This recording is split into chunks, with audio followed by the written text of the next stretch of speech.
целата коректност пред сите и за тоа што се зборува на координации, каде што договараме што треба да се случува во собранието, знаете точно. Јас мислам дека не е коректно да ги кажуваме тие работи вака, а вие ги барате. Знаете што се случуваше во завчерашниот ден. Знаете дека комисиите ги одложувате за петок, а барате избори на 12, барате распуштање на собранието на 12 февруари. Вие баравте на 12 распуштање, а одложувате комисии за 14 февруари.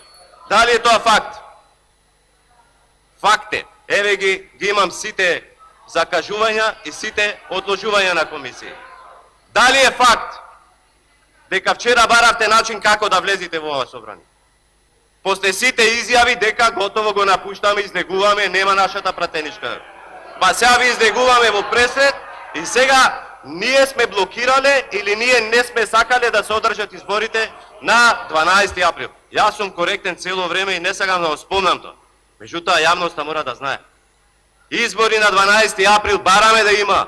И вие знаете многу добро како ќе помините на тие избори. Многу добро знаете. А ако е така како што вие велите, ајде да се откажеме од говор, да ги изгласаме овие закони денес да се распуштиме. Благодарам.